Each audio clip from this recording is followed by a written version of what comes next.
She was the most photographed woman in Hollywood. He was the man always standing just outside the frame. For 5 years, she looked straight through him. Then one day, everything changed. Hollywood, 1954. The kind of morning that makes the city look like it was built for the movies, which, in a way, it was. Light falling at the right angle on the right faces. Everything arranged to be looked at. Sophie Laurent steps out of a black car in front of Paramount's main gate, and the world rearranges itself around her. Photographers call her name before her foot touches the pavement. She turns, not toward any one of them, but toward all of them at once, the way only someone who has done this 1,000 times can. The smile arrives exactly when it should. Her coat, cream and fitted, moves with her like it was choreographed. She is 26 years old, and she has never once been invisible. 3 steps behind her, William Armstrong gets out of the same car. Nobody photographs him. He scans the crowd before Sophie has finished her first step, notes the 2 men near the gate who arrived too early to be press, moves slightly left to keep the angle clear. By the time Sophie reaches the entrance, he has already solved 3 problems she will never know existed. She doesn't look back. She never does. The picture had been shooting for 11 weeks. Sophie knew every corner of that, set the way you know a hotel room you've stayed in too long, the angle of the light at 4 in the afternoon, the smell of the coffee that was never quite right, the silence that settled between takes when nobody had anything left to say. She was good at her work, better than good. The director, a careful man who chose his words the way other men chose their suits, had told her on the 3rd week that she was the best instinct he had ever pointed a camera at. She had thanked him with the smile she kept for compliments she had already heard before. That evening, leaving the studio, she walked past William without looking at him. He held the car door open. She got in. He closed it, walked around to the front, and they drove in silence through the warm Los Angeles evening, while she read the pages for tomorrow's scene, and he watched the road and the mirrors and the spaces between other cars with the steady attention of someone who has learned that danger rarely announces itself. At the hotel, a photographer was waiting near the entrance. Not press, something else. The kind of persistence that crossed a line. William had him redirected before Sophie reached the door. She walked through without breaking her reading. Inside, her assistant Margaret was waiting with 3 messages, a revised call sheet, and the information that Charles had called twice. Sophie set down the pages. Did he leave a number? He said you'd have it. She crossed to the window. Los Angeles at dusk, the light turning everything the color of old photographs. She stood there long enough that Margaret understood she was dismissed. The first time Sophie spoke to William that week was on a Thursday. A car had arrived 20 minutes late. Not William's fault, a miscommunication between the studio and the hire company. But Sophie was already behind, and already tired, and already carrying something that had nothing to do with the car.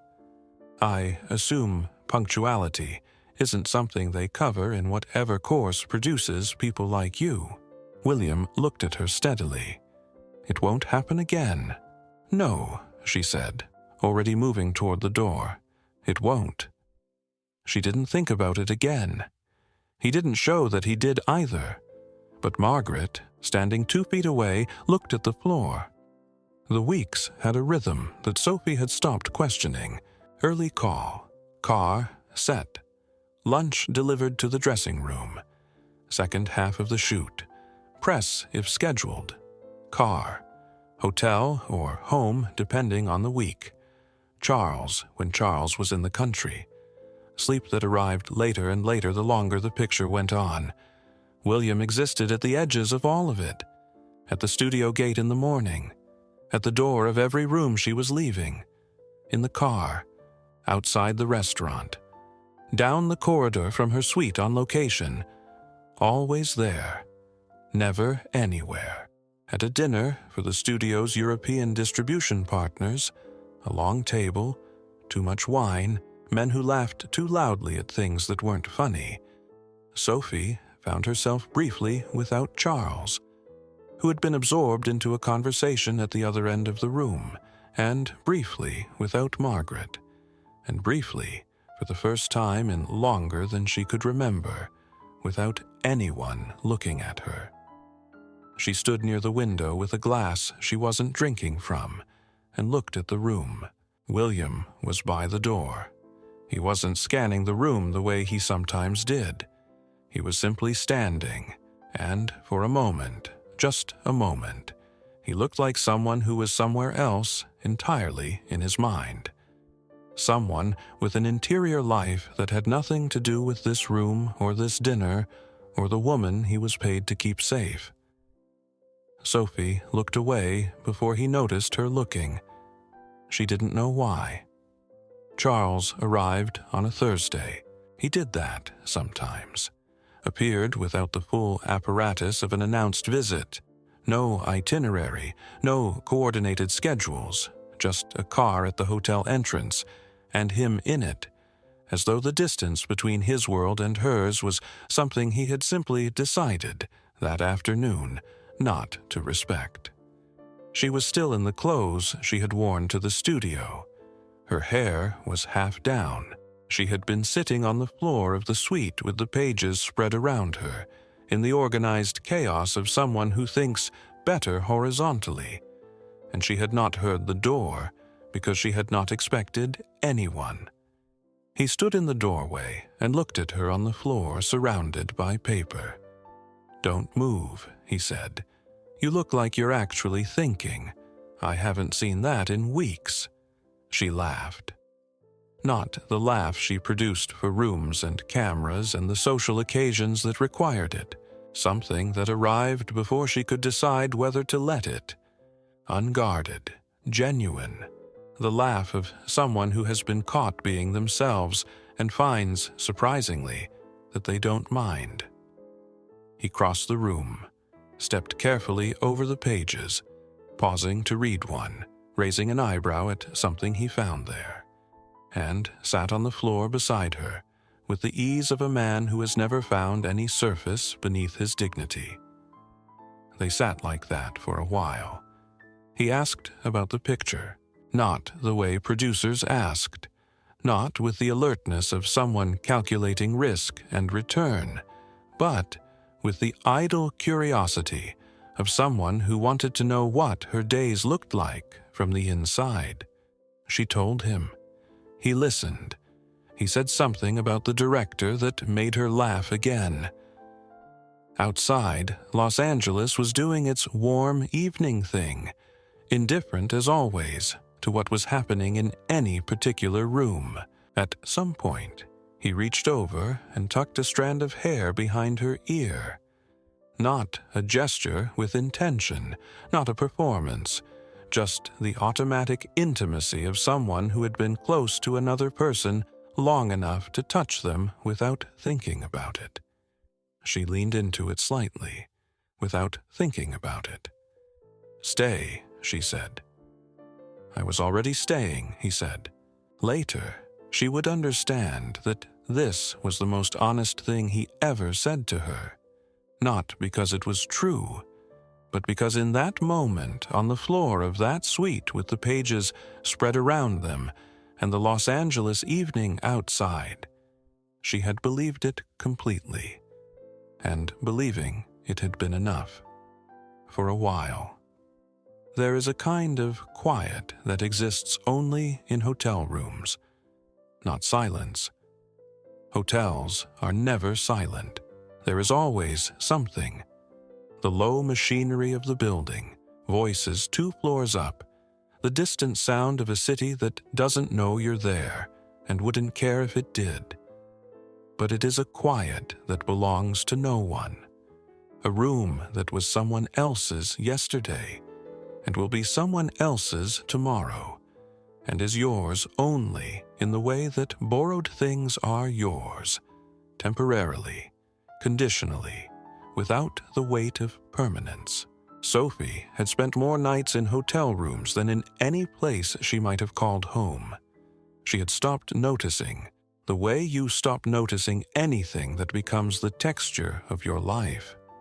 That night, she sat at the vanity for a long time after the maid had turned down the bed and the city outside had settled into its late hour. The mirror gave her back what it always gave her: the face that appeared on magazine covers, on billboards, on the sides of buses in cities she had never visited. The face the world had decided meant something. She looked at it. The way you look at a word you've written so many times, it stops looking like a word. On the desk, Charles's number on a folded piece of paper. She had written it there herself, which meant she had intended to call. She hadn't called. She wasn't sure what she would have said. Outside, Los Angeles continued its warm and indifferent evening. Somewhere below, she knew, without looking, a black car was parked at the curb, and inside it, or near it, William Armstrong was doing whatever William Armstrong did when she wasn't moving and didn't need to be anywhere. She had never wondered about that before. She wondered now, briefly, and then stopped, because it was late, and the pages for tomorrow were still on the nightstand, and the wondering felt like the beginning of something she didn't have the energy to name. She took off her earrings, set them on the vanity, one and then the other, turned off the lamp. Cannes in May was everything Hollywood pretended to be and hadn't quite managed. The light was different here. Not the manufactured gold of studio lots and carefully angled reflectors, but something that came from the water and the stone and the latitude of the south of France. A light that made everything look like it was already a memory. The hotels along the boulevard wore it like jewelry. The women on the terraces wore it like a second skin. Sophie had been here before, twice, but arriving never felt like returning. Cannes reset itself each year, shed its previous edition the way the sea sheds a storm, and offered itself again as though for the first time. Charles met her at the hotel with champagne he had ordered before her car arrived. He was good at that.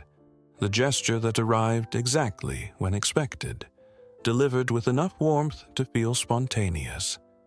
She kissed him and tasted the city on his lips and thought briefly that this was enough, that this was what enough looked like. The festival had its own gravity. It pulled you forward through days that blurred at the edges, screenings and receptions and dinners on terraces above the sea, conversations in 3 languages that meant nothing and everything depending on who was listening. Sophie moved through it the way she moved through everything, at the center, graceful, unreachable. William moved through it 3 steps behind her. It was the 3rd day when it happened. A reception at one of the larger hotels. Journalists, distributors, a handful of directors whose names meant something in rooms like this. Sophie had finished a round of photographs and was crossing the lobby toward the terrace when a small commotion near the entrance stopped the room. 2 local journalists, a misunderstanding about credentials, a hotel manager whose English stopped precisely where the argument began, the festival liaison nowhere to be found, Margaret already on the phone with someone who couldn't help. Sophie watched the temperature in the room rise by degrees. Then William stepped forward. She noticed it the way you notice something peripheral. Not directly, not intentionally. He was simply suddenly there, between the journalists and the manager, and he was speaking French. Not the careful, constructed French of someone who learned it from a book and checks each sentence before releasing it. Something else, something that moved the way conversation moves, with ease, with register, with the small adjustments of someone who has lived inside a language, not just studied it. The journalists responded. The manager's shoulders dropped half an inch. William said something that made one of the journalists almost smile. 2 minutes later, the credentials were resolved. The entrance was clear, and the room had forgotten there had ever been a problem. William stepped back, returned to his position, said nothing to anyone about what had just happened. Sophie stood very still for a moment. She had known this man for almost 5 years. She knew the sound of his footsteps in a corridor. She knew the specific quality of his silence in a car.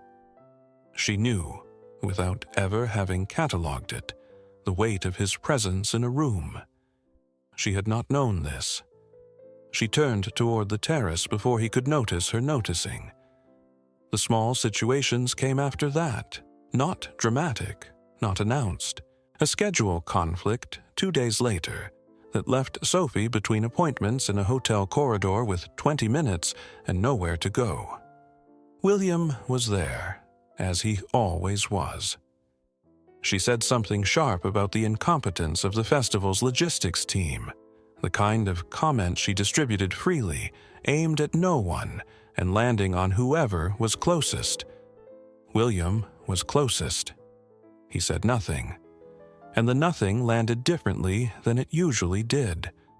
Not deference, not absence, something more like patience. The patience of someone who has decided, long ago, that certain things are not worth the energy of a response, and who does not feel diminished by that decision. Sophie heard herself the way she sometimes heard a playback of her own voice, slightly foreign, slightly surprising. She moved on without acknowledging it, but she heard it. The following morning, arriving at a festival screening, the entrance was blocked. A security rotation, a barrier that shouldn't have been there. 2 festival officials with radios and no authority to make decisions. The kind of obstruction that could mean 20 minutes of public waiting, photographers circling, the precise image that press agents spend their careers preventing. William resolved it in the time it took Sophie to read the situation. She didn't know how. She never did. By the time she understood there had been a problem, there was no longer a problem, and William was holding the door, and the question of how it had been solved was already behind them. She walked through. And then, for the second time in 3 days, she stopped herself from asking something she had never thought to ask before. That night, there was a reception in one of the hotel's grand salons, the kind of room Can knew how to fill.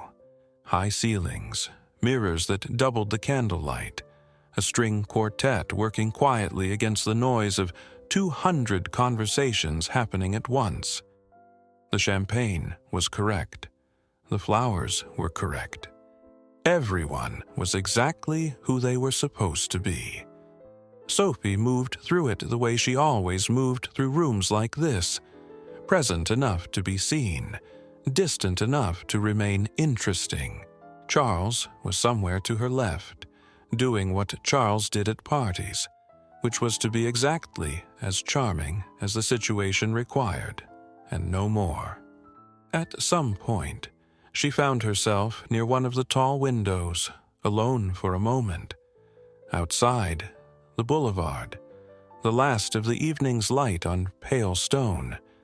People moving below who had no idea what was happening in this room and didn't need to. She looked at the glass, and then, without deciding to, she looked back into the room. William was by the entrance, Not watching the reception, not watching her, simply there, in the way he was always simply there, a fact of the room, like the mirrors and the chandeliers, present and undemanding and easy to forget. She had said something today that she could still hear, not the words exactly, the tone of a comment designed to establish distance, to remind someone of their position, to keep the architecture of a relationship exactly as it had always been. She had said versions of it before, to him, to others, to anyone who stood close enough to receive it. She had never stood afterward at a tall window in a room full of people and heard it playing back. The quartet moved into something slower. Around her, the conversations continued. Glasses were refilled, names were exchanged. The room performed itself with the practiced ease of a room that had been performing itself for decades. Sophie stayed at the window longer than she meant to. When she turned back, William was still by the entrance. She crossed toward the door. An exit she hadn't planned, a tiredness that had arrived without warning. And, as she passed him, she almost said something. Not an apology. She wouldn't have known how to shape one, but something adjacent to it. Something that acknowledged the echo she was still carrying. She didn't. She nodded and kept walking. But later, in the corridor, she was aware of his footsteps behind her in a way she hadn't been before. Not the sound of them. She had always known that. Something else. The fact of them. The fact that they had been there, 3 steps behind for almost 5 years, and she had never once thought to ask what that cost. She unlocked her door, said goodnight without turning around, went inside, stood in the dark for a moment before reaching for the lamp.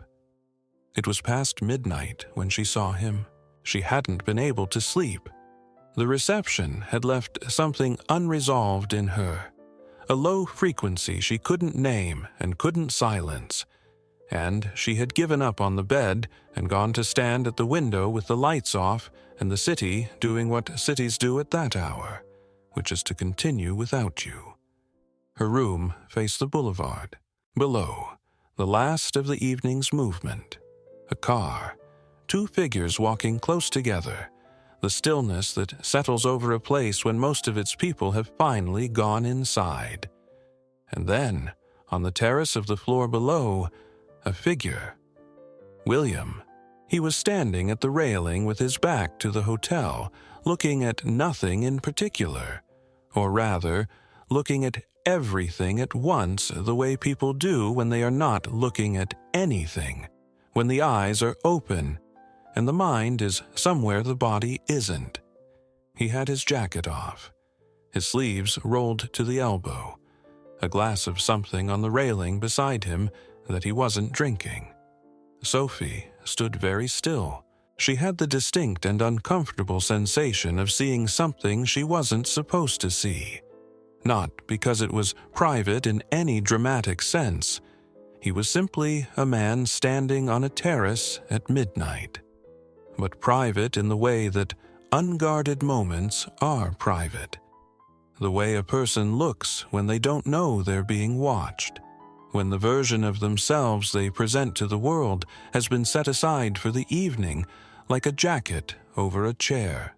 He looked, she thought, like someone with a great deal of interior life and no particular audience for it. She didn't move. She didn't know how long she stood there. Long enough that the 2 figures on the boulevard below disappeared around a corner. Long enough that the car was gone. Long enough that William picked up his glass, looked at it for a moment without drinking, and then set it back down. She stepped back from the window before he could turn around, went to the bed, lay down. The ceiling of the room was the same cream as every other ceiling, in every other hotel in every other city. And she stared at it for a long time. She thought about the French, about the corridor, about the window in the salon and the echo she was still carrying. She thought about the fact that a person could stand 3 steps behind you for 5 years, and you could know the sound of their footsteps and the weight of their silence, and almost nothing else. Sleep came eventually. It took longer than it should have. The following afternoon had been scheduled down to the minute. A screening at 3, a brief appearance at a reception afterward. Then the boat, Charles's arrangement, a friend's yacht, dinner on the water with a small group of people whose names meant something in the right circles.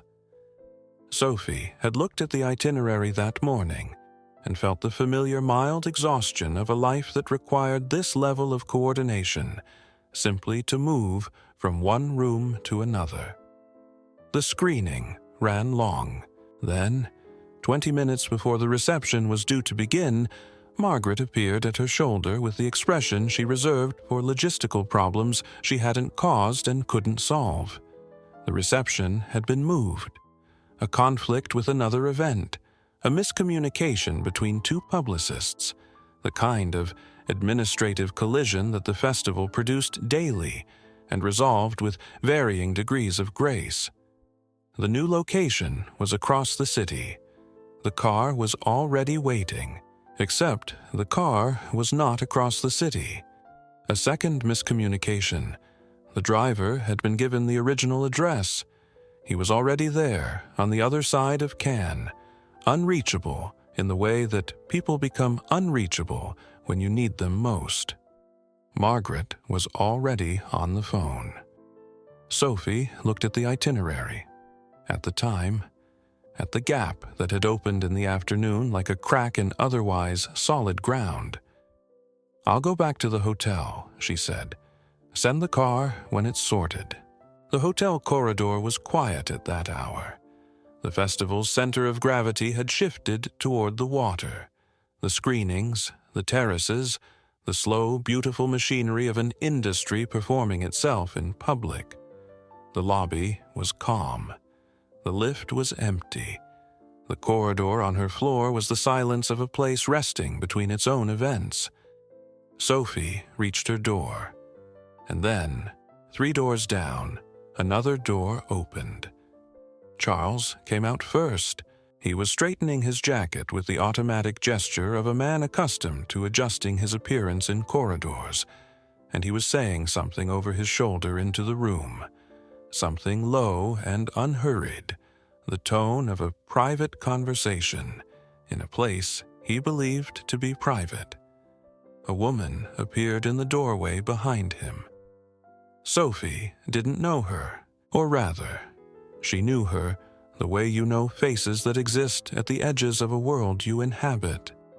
A name attached to a film, a photograph in a magazine, a presence at events that Sophie had been at without ever being in the same conversation.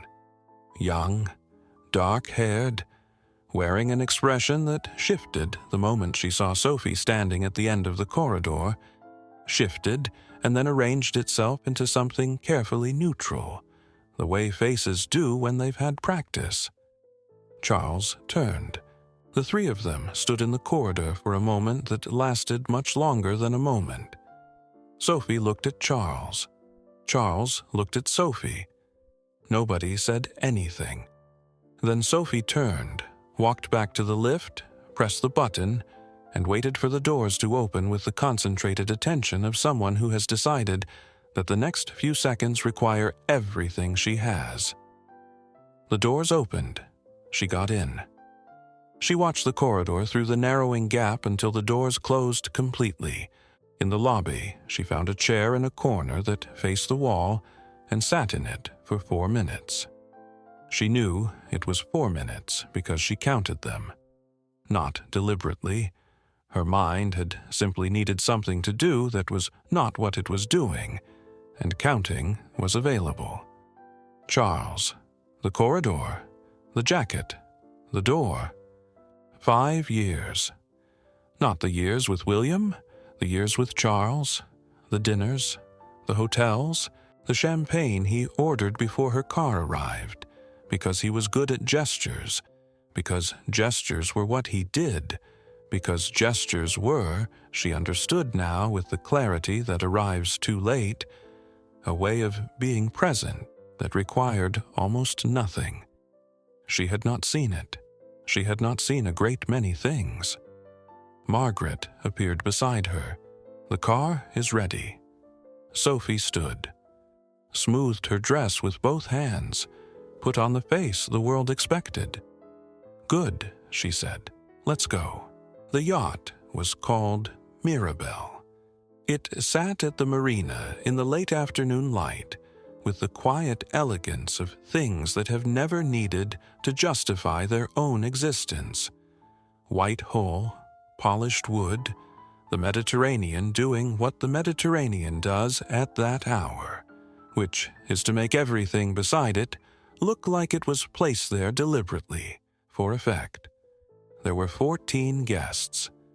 Sophie knew most of them well enough to greet by name and not well enough to need anything from. A director and his wife. 2 producers from separate continents who would spend the evening pretending not to be aware of each other. An actress Sophie had worked with once, briefly, on a picture that neither of them mentioned anymore.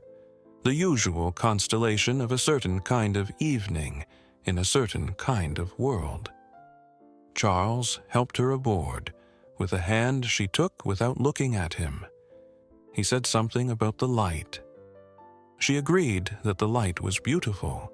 He introduced her to someone she had already met, and she reintroduced herself without correcting him, and the evening began its slow and inevitable rotation. She was good at this. That was the thing she kept returning to, in the part of her mind that was not at the party. She was extraordinarily good at this, at being present without being there, at producing the version of herself the room required while the rest of her stood very still somewhere behind her own eyes, holding something in both hands, not letting it move. She laughed at the right moments. She touched Charles's arm at the right moments.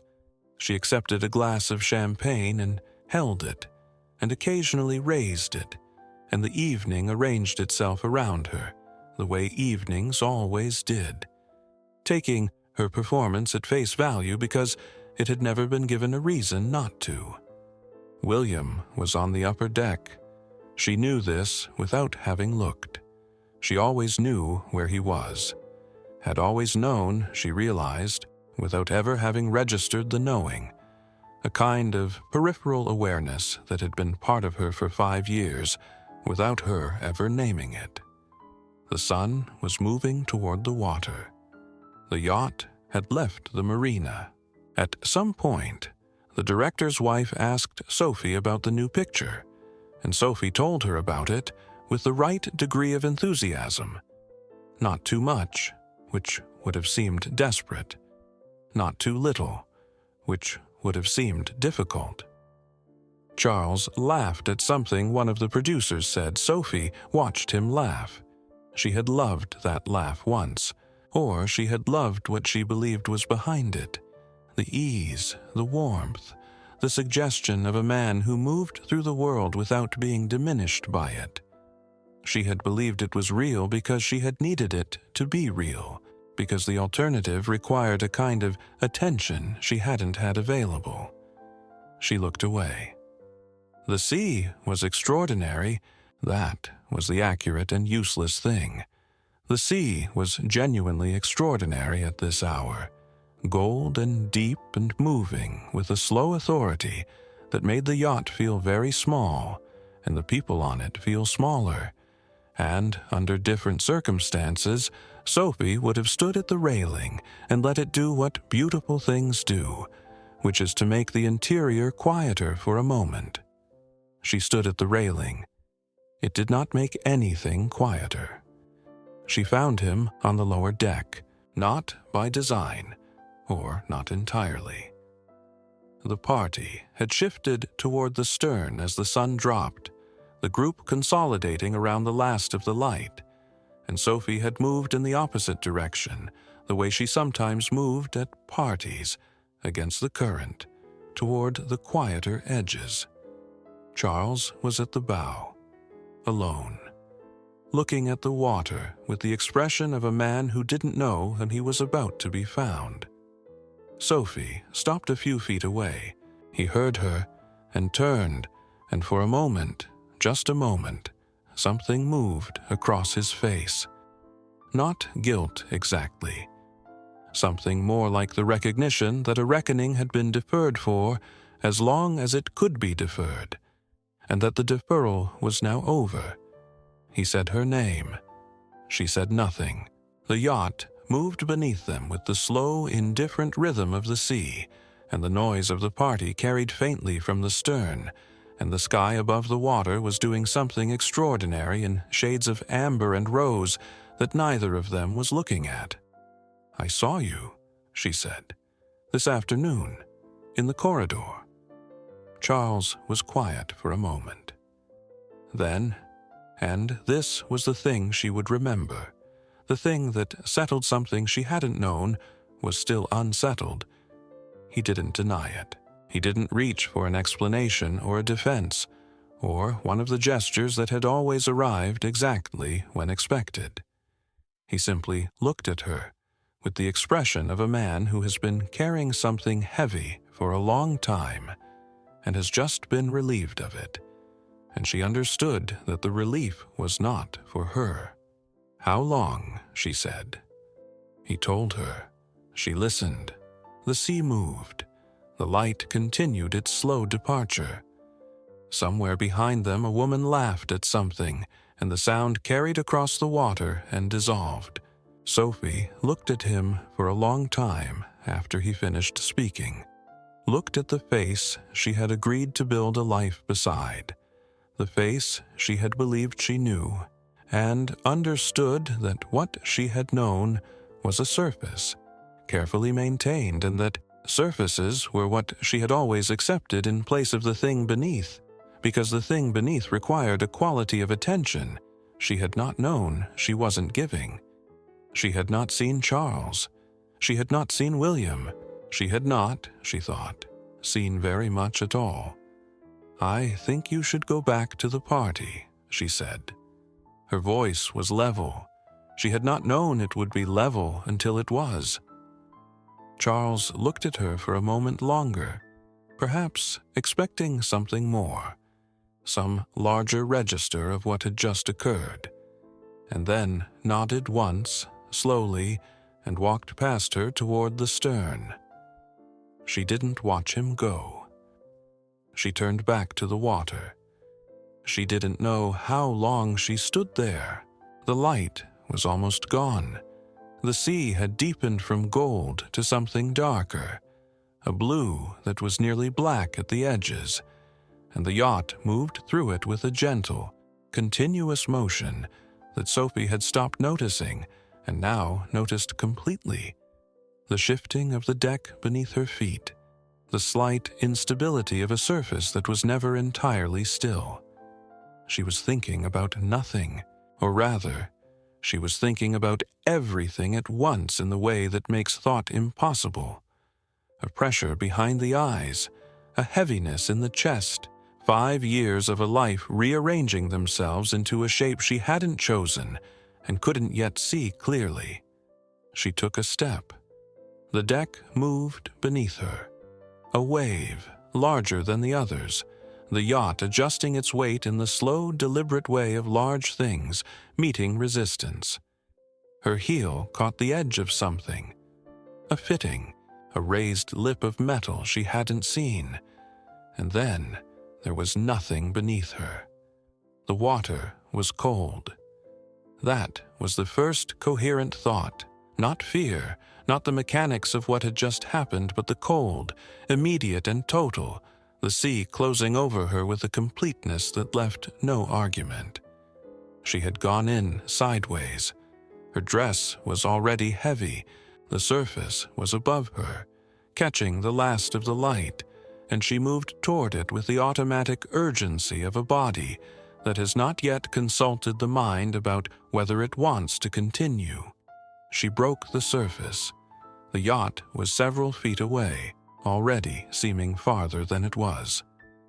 She was aware, distantly, of voices, of movement on the deck above, of the quality of a group of people processing something unexpected, the half-second of collective stillness before response. Then something entered the water beside her, not gradually, not carefully, all at once, without hesitation, without the pause that precedes a considered decision, the pause that means you have thought about it, that means you have weighed something against something else. William had not weighed anything. He was simply there, in the water, beside her, before the thinking part of it had time to happen. His arm found her before she had fully understood he was there. "I have you," he said. 3 words, quiet enough that only she could have heard them. Spoken not with urgency, but with the steady certainty of someone for whom this, being present, being certain, being the thing between a person and harm, was not an exceptional act, but simply the continuation of everything he had always been. "I have you." She didn't speak. She let him bring her back. They brought her up by the stern ladder. Someone had a blanket, the practical, unremarkable kind that boats carry for practical, unremarkable reasons, and it was around her shoulders before she had fully registered being back on the deck. Voices around her, hands, the controlled urgency of people managing a situation they hadn't prepared for. She was aware of all of it from a slight distance. Charles was there. She knew this without looking at him. He said her name. She didn't respond, not from cruelty. She simply had nothing available for him at that moment, no register that could hold both what had happened in the water and what had happened at the bow, and she had chosen, without choosing, to hold only one of them. Margaret appeared from somewhere with dry things and a kind of focused efficiency that Sophie had always relied on and had never properly acknowledged and noted now, briefly, as another item in a ledger. She was only beginning to understand she'd been keeping wrong. "Can you walk?" someone asked. Yes, Sophie said she could walk. William was at the edge of the activity, not removed from it. Present, attentive, watching her with professional steadiness, his job to assess and respond, and never to insert himself into the center of anything. He was wet. His jacket was gone, left somewhere or lost. His shirt was dark with water, and his hair was flattened, and he looked, Sophie thought, exactly like a man who had just come out of the Mediterranean, without having planned to go in. He looked like himself, more himself, perhaps, than she had ever seen him, stripped of the careful invisibility he maintained as a matter of professional habit.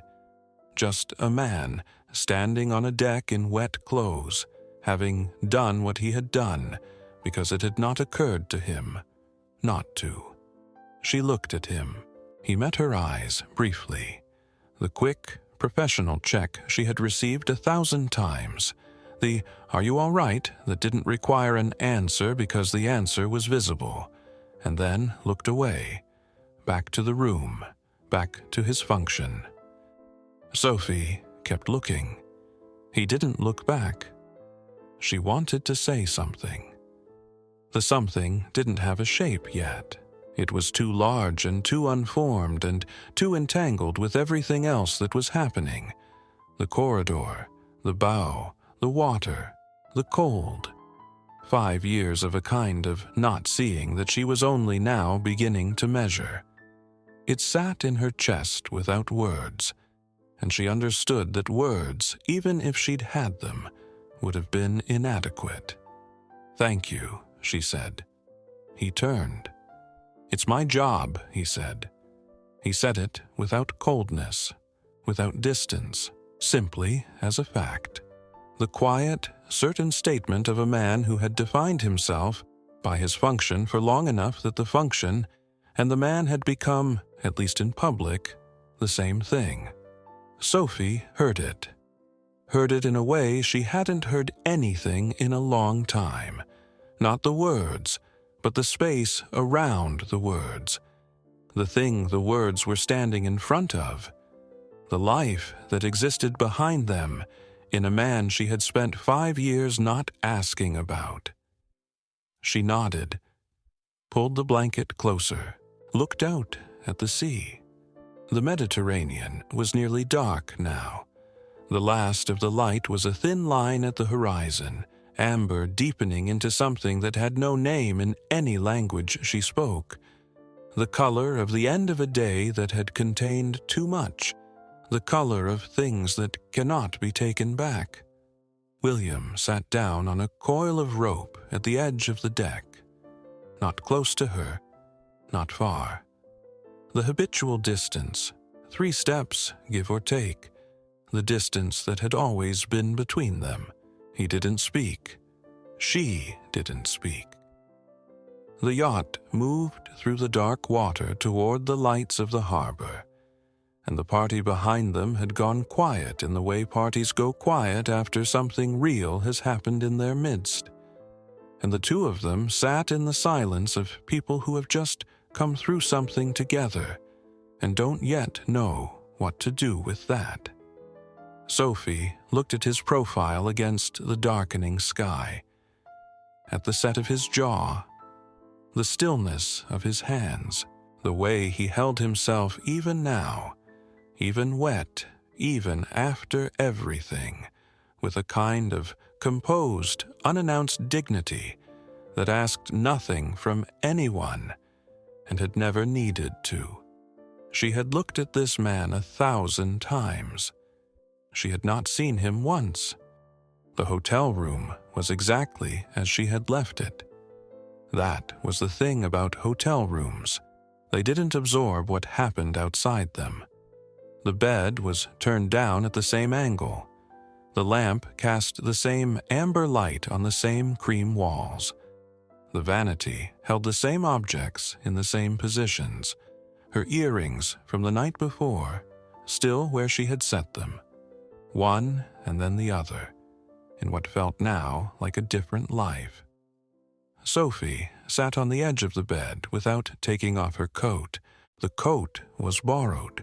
Someone on the yacht had produced it, a woman whose name Sophie hadn't registered, and she had accepted it with the automatic courtesy of someone operating on a frequency just below full consciousness. It was too large. It smelled of someone else's perfume. She sat in it anyway.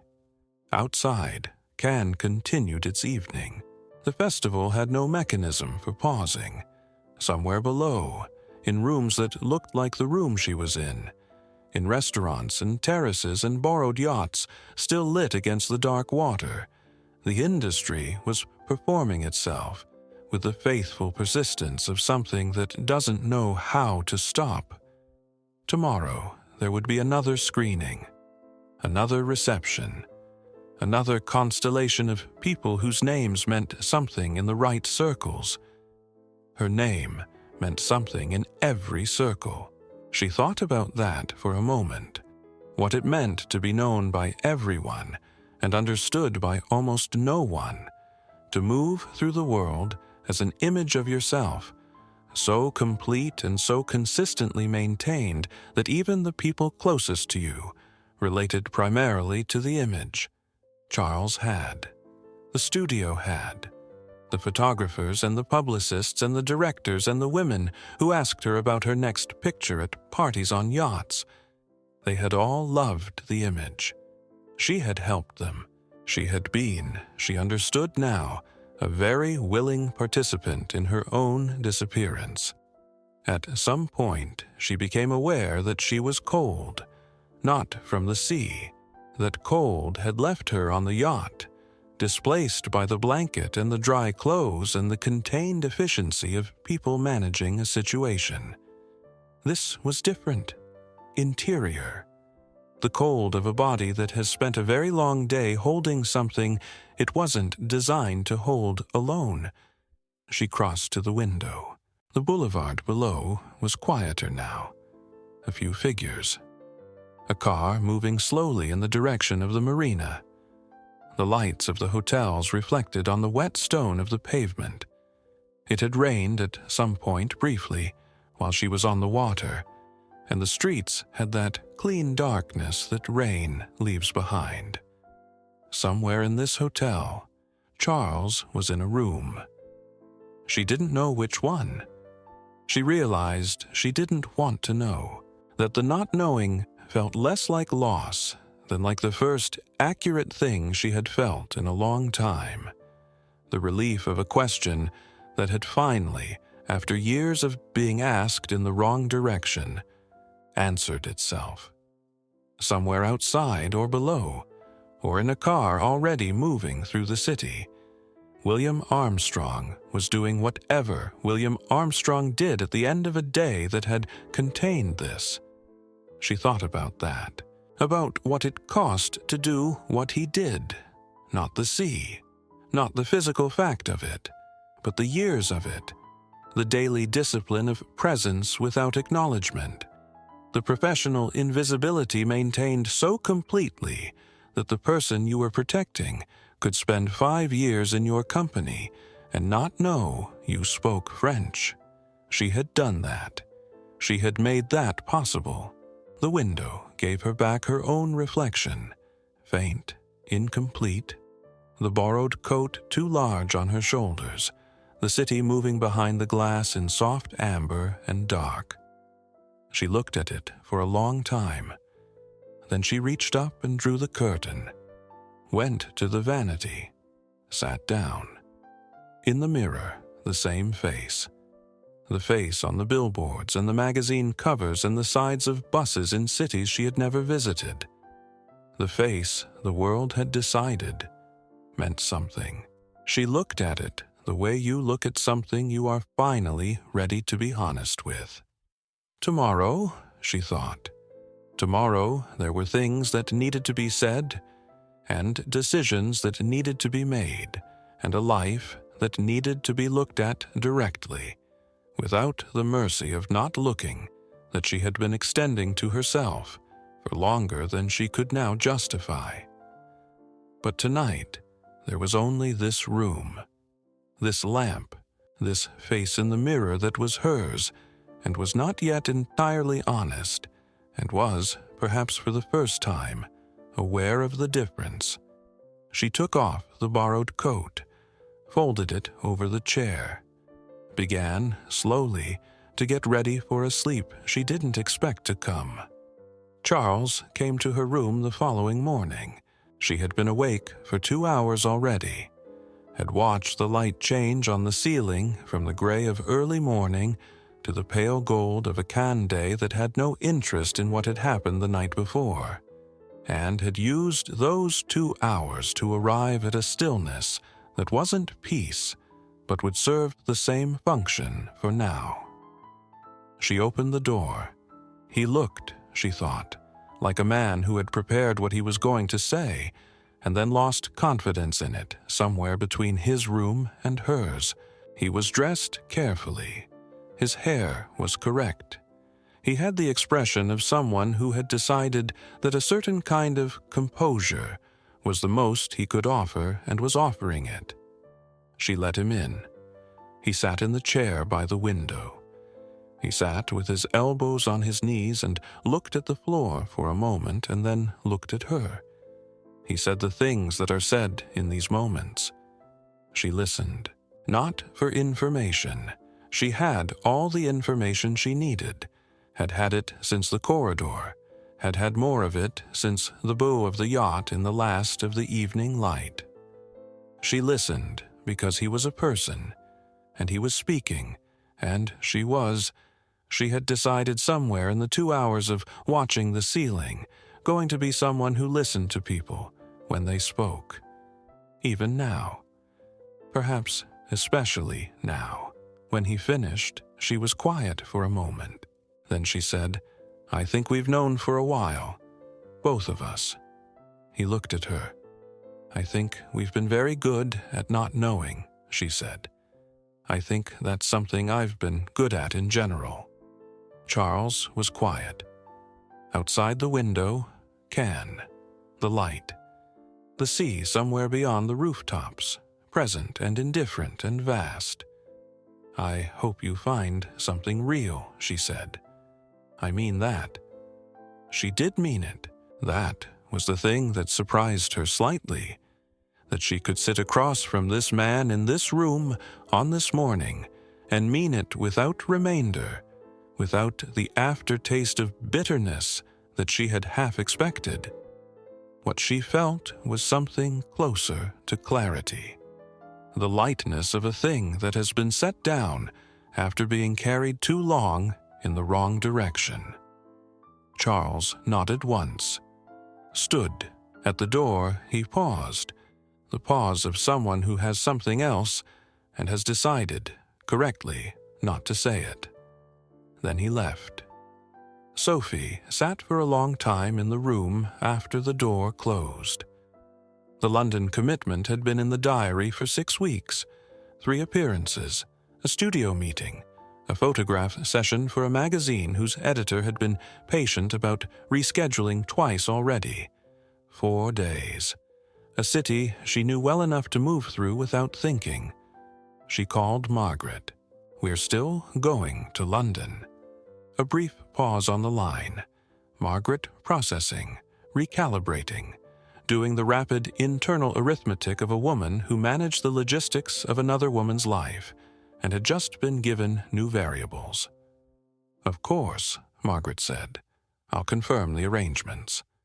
Sophie set down the phone, looked at the room, at the vanity, the lamp, the window with the light coming through it at the angle that meant late morning, meant the day was already underway, meant that the festival was continuing its faithful rotation without reference to what had shifted in this room. She thought about London. She thought, and this was the thought that arrived quietly, without announcement, the way true things sometimes arrive, about who would be in the car. 3 steps behind her, as he had always been, as she had never, until now, understood to be a fact worth examining, worth more than examining, worth something she didn't have a word for yet, but could feel in the way you feel things, before language catches up. She picked up her earrings from the vanity, put them on, one and then the other. If this story is finding you in the right place, stay with us, subscribe to Champagne Tears, and we'll bring you more. London, in June, arrived the way London always arrived, without ceremony, without the self-consciousness of cities that know they are being looked at. The sky was the gray that wasn't quite clouds and wasn't quite light. The kind of sky that had been there long enough to stop apologizing for itself. The streets were wet from a rain that had passed before the car reached the city, and the buildings along the route from the airport wore the moisture the way old things wear age, as texture, as evidence, as something that belonged. Sophie watched it through the window. She had been to London many times, for work, for premieres, for the kind of social obligation that a certain level of visibility generates in every major city. She knew its rhythms the way she knew the rhythms of most places she passed through, sufficiently, provisionally, from the inside of cars and hotel rooms and rooms designed for events. This time felt different. She couldn't have said precisely why. The city was the same. The car was the same. The hotel, when they arrived, was the kind of place she always stayed. Quiet, expensive. The lobby carrying the hush of a building that has absorbed enough of other people's privacy to know how to hold its own. William carried nothing, That wasn't his function. But he was there at the door of the car, and there at the entrance, and there in the lift. And when Sophie reached her floor and the corridor presented itself in its familiar amber quiet, she was aware, as she had been aware since Cannes, of his footsteps behind her. 3 steps. The habitual distance. She stopped at her door, turned around. It was the first time in 5 years she had turned around in a corridor to look at him directly, not past him, not through him, not with the absent gaze of someone whose attention was already in the next room. She turned and she looked, and William, to his credit, received this without reaction, his expression professionally steady, waiting for an instruction or a question or whatever had caused the deviation from the established pattern. "Good night, William," she said. Not Armstrong, not the surname that had always created, she understood now, a useful distance, a reminder of function, of category, of the architecture of a relationship built on not quite seeing. William. Something moved very briefly in his expression, gone before it fully arrived. "Good night, Miss Laurent," he said. She went inside. The first appointment was the following afternoon, a meeting at a studio office in the west of the city. A producer Sophie had worked with twice, a project still in its early stages, the kind of conversation that was more about alignment than decision. Margaret had the details. The car was arranged. The morning was Sophie's. She didn't know what to do with a morning that was hers. She stood at the window of the hotel room with coffee she had ordered, and mostly wasn't drinking, and looked at the street below. A London street in the middle of the day, people moving with purposeful indifference. City people who have somewhere to be, and are getting there without making anything of it. She thought about calling someone. She went through the list of people she might call and found at the end of it that most of them were people who knew Sophie Laurent. The image, the career, the face on the magazine covers, and very few of them were people who knew her. And she wasn't entirely sure, standing at that window, that she knew the difference as well as she should. She finished the coffee, put on her coat, and did something she hadn't planned. William was in the lobby. He was always in the lobby when she wasn't moving, present, available, doing whatever the quiet work of waiting looked like from the inside. He stood when he saw her come out of the lift, the automatic readiness of someone whose body had learned to respond to her appearance as a signal. "I'm going for a walk," she said. A pause, brief. The recalibration of a man whose job was to accompany her, and who was now being told the destination was nowhere in particular. "Of course," he said. They went out into the London morning together. It wasn't a conversation at first. It was a walk, Sophie setting a direction without having one, the city offering streets and she taking them, and William beside her, slightly behind, the habitual distance maintained even on a pavement without crowds or cameras or any professional reason for the gap. After 2 blocks, she slowed until he was beside her. He adjusted without comment. They walked. The city moved around them. A bus, a woman with a pram, 2 men in suits having an argument that dissolved as they passed. A flower seller on a corner. A bookshop with its door open, despite the cold, the smell of paper and dust reaching the pavement in a way that made Sophie slow again, briefly, for no reason she could name. "Do you know London well?" she asked.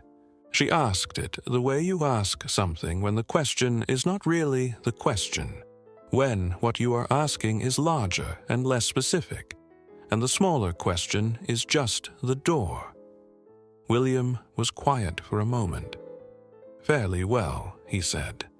"I lived here. Before the work. She waited. He didn't elaborate immediately, and she understood that the not elaborating was not evasion, but habit.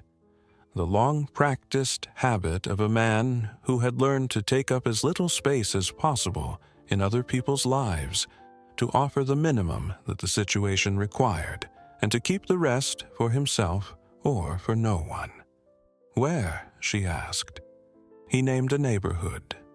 South of the river, the kind of area that had its own life, its own geography of streets and markets and people who had been there long enough to know each other's names. I don't know it, Sophie said. Most people don't, he said. And then, after a moment, it's better for that. She looked at him.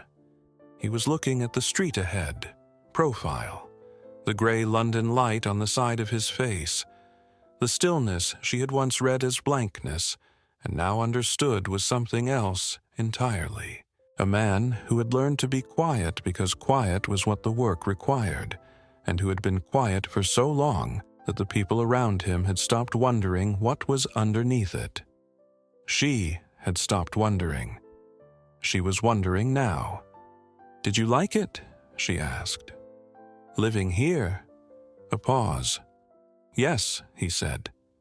One word, but the way he said it, the slight change in register, the small, involuntary warmth of someone who has been asked about something they actually care about and has not yet remembered to be careful, told her more than a longer answer would have. She filed it away. They walked. The studio meeting was fine. The photograph session the following day was fine. The appearances were what appearances always were. Sophie performing Sophie with the competence of someone who has done it long enough to do it without cost, or at least without visible cost, which amounted to the same thing professionally, if not personally. In between, there were the walks, not every day, not by arrangement. Sophie would appear in the lobby at an hour that wasn't accounted for in the itinerary, and William would be there, and they would go out into the city and walk. And the conversations that happened on those walks happened the way conversations happen when neither person has decided to have them. Sideways, incrementally, in the gaps between other things. She learned that he had studied history at a university in the north of England, that he had intended, at some point, to do something with that. He was vague about what, and she didn't push, recognizing the vagueness as the residue of a plan that hadn't survived contact with whatever came after. That he had a younger sister in Edinburgh whom he spoke to on Sundays. That he read, she had known this, had seen the books, but had never asked. Mostly history, some fiction, the occasional biography of someone whose life had taken an unexpected shape. She told him things too. Not the biography. He knew the biography. Everyone knew the biography. It had been in enough magazines. She told him smaller things. That she had grown up in a house that smelled of her mother's gardening and her father's tobacco, and that she sometimes, in hotel rooms in cities far from both of them, caught a trace of something similar, and felt briefly and inexplicably at home. That she found premieres frightening in a way she had never admitted to anyone, because the admission felt incompatible with the image. That she had wanted, as a child, to be a painter, and had been sufficiently bad at it that the wanting had eventually found a different shape. William listened. He listened the way very few people in her life had listened. Not for information, not for the next thing he was going to say, not with the kind of attention that is really just waiting. He listened as though what she was saying mattered, which was different from being told that it mattered, which was what she had mostly been given. She noticed the difference. She noticed it the way you notice something you have been without for so long that its presence feels both new and strangely familiar, like a word in a language you learned as a child and haven't spoken since, arriving in your mouth with a rightness that surprises you. On the third day, it rained.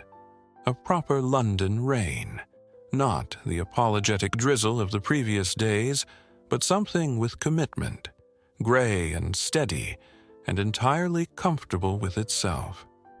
They had been walking when it started, neither of them with an umbrella, because neither of them had planned to be outside, and they ducked into a cafe on a corner that was the kind of place that had been there long enough to have stopped trying to be anything other than what it was.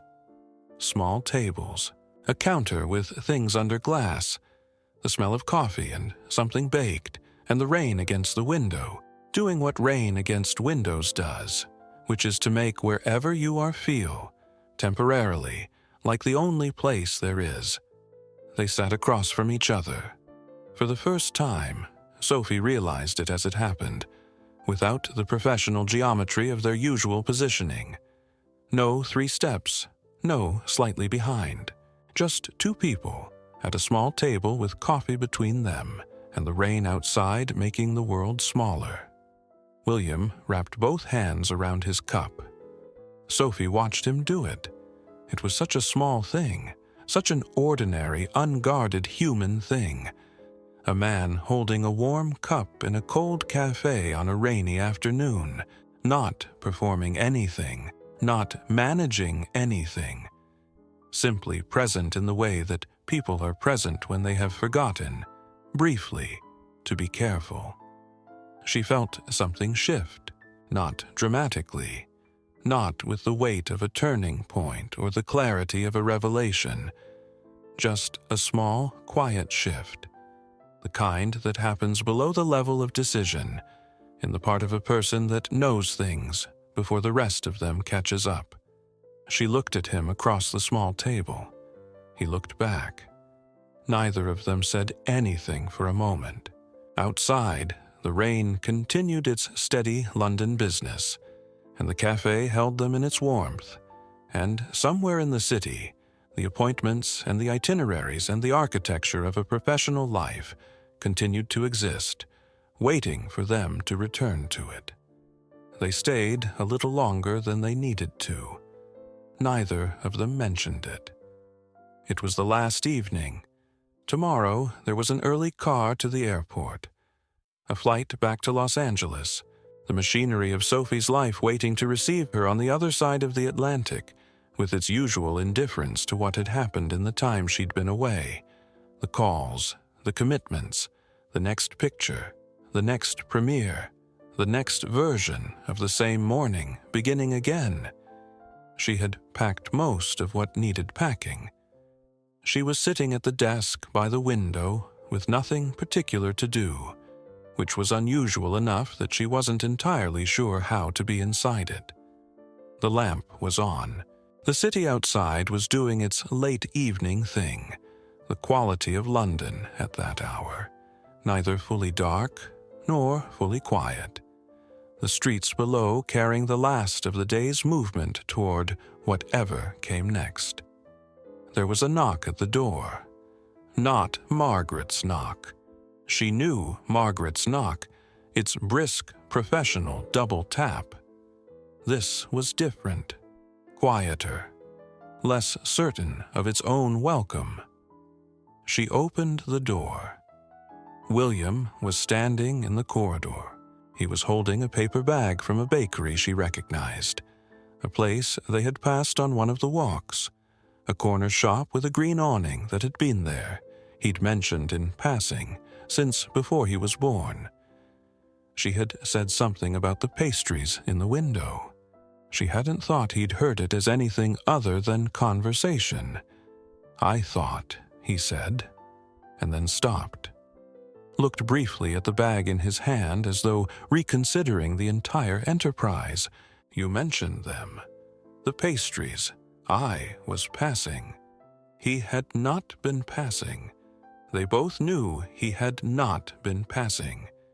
His room was in the opposite direction, and there was no professional reason for him to be on this floor at this hour, and the bakery had been a 15-minute walk from the hotel, and he had made it anyway for no reason that fell within the definition of his function, because she had mentioned the pastries in the window 3 days ago, on a street in the rain.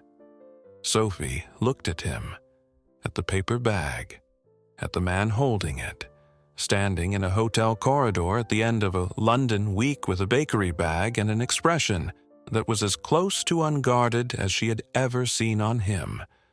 The professional composure still present, but thinner than usual, worn down by 4 days of small tables and rainy streets and conversations that had stopped being professional somewhere around the second walk. "Come in," she said. They sat at the small table by the window. The pastries were good. The kind of good that has nothing to do with presentation or occasion, just ingredients and time, and someone who knew what they were doing. Sophie said so. William almost smiled. Almost. She had noticed this over the course of the week. The almost. The smile that arrived at the edge of his expression and stopped just short of completing itself, as though he had learned at some point to keep it in reserve. She found herself, each time, wanting to say whatever had produced it again, to see how close she could get to the full version. She didn't say this. They ate the pastries, and the city did its evening thing outside the window, and the lamp held its warm circle around the table, and the conversation moved through small things. The week, the city, a street they had walked down that she wanted to return to someday, a book he had mentioned that she had written down on a piece of hotel paper and put in her bag. At some point, the conversation paused. Not uncomfortably. The pauses between them had stopped being uncomfortable somewhere around the second day, had become instead the kind of silence that only exists between people who have stopped needing to fill the space between them with proof that they are present. Sophie looked out the window. "Can I ask you something?" she said. "Yes." All those years.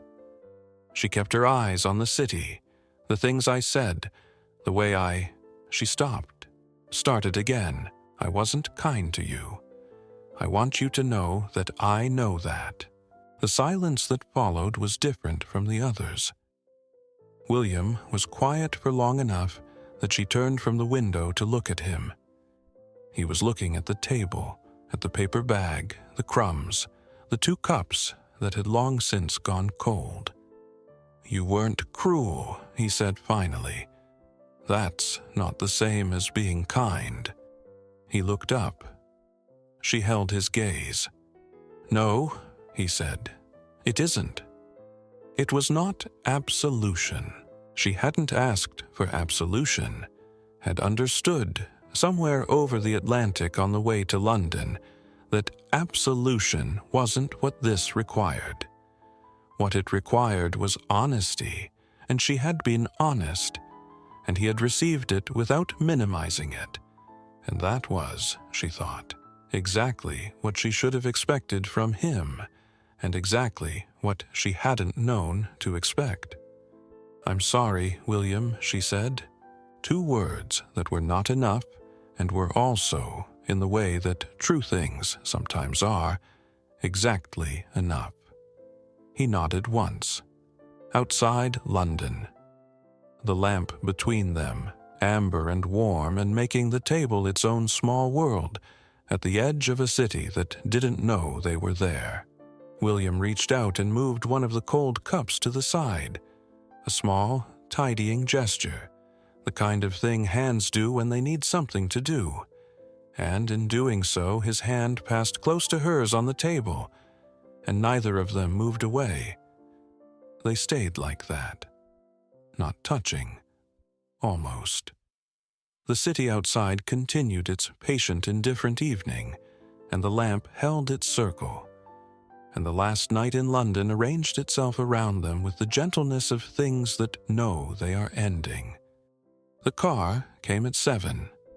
London was doing what London does at that hour, gray and unhurried, the streets carrying the first movement of a city that has never needed to justify its own pace. The hotel entrance was quiet. A porter with luggage, Margaret with the itinerary, the black car at the curb, engine running, waiting with the patient indifference of things that exist only to take you somewhere else. Sophie came through the lobby in her cream coat. William was at the door, as he had always been, as he had been at 100 doors in 100 cities across 5 years of mornings that she had walked through without looking at him, without seeing the man who held them open, who stood beside them, who had been present for every arrival and every departure of a life she had been too busy performing to fully inhabit. She didn't slow this time. She walked through the door he held open, and into the London morning, and across the pavement toward the car. And Margaret was already inside with the itinerary, and the day was already underway, and the city was doing its patient indifferent thing in every direction. The porter closed the boot. Sophie got in. William closed her door. She watched him through the glass. The familiar sequence, the movement she had seen 1,000 times without registering it as the act of a specific person performed with a specific and unremarked care. He walked around the back of the car the way he always did. And then he didn't get in the front. He stood at the rear door for a moment, just a moment, the length of a decision that had already been made, and opened it, and got in beside her. The door closed. The car didn't move immediately.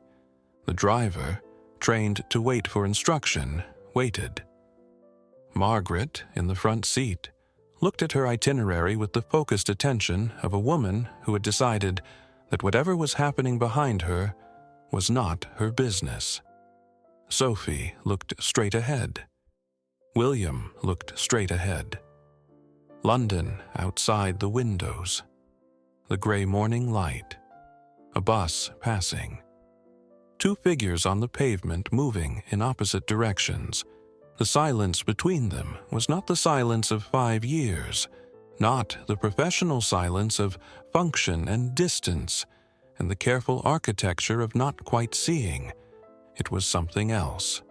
The silence of 2 people who have said what needed to be said, and are now sitting with what comes after, in a space that neither of them has occupied before, and that fits, somehow, despite its newness, like something they have always been moving toward.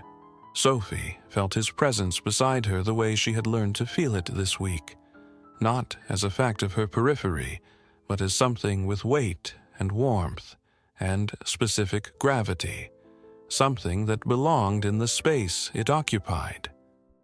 She didn't look at him. He didn't look at her, but her hand, resting on the seat between them, turned slightly. An opening. Small, unhurried, and his, after a moment that lasted the length of everything that had brought them here, the corridors and the cars and the 5 years of 3 steps and the see-off can, and the rainy London streets and the bakery bag and the almost smile finally complete. His hand moved to meet it, not quite touching. Almost the same, almost, as the night before at the small table, the same almost that had been building since a lobby in Hollywood 5 years ago, when a woman walked through a door without looking back, and a man followed 3 steps behind, because that was what the world had decided was the correct distance between them. The driver looked in the mirror. "To the airport, Miss Laurent."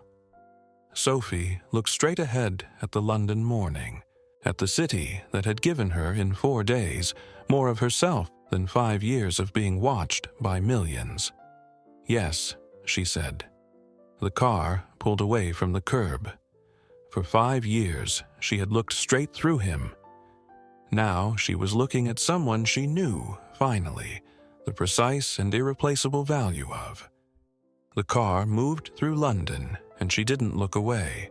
And for the first time in a very long time, she didn't know what came next, and found, to her surprise, that not knowing felt exactly like hope. Some stories remind us of something we haven't lost yet. Tell us what this one brought back.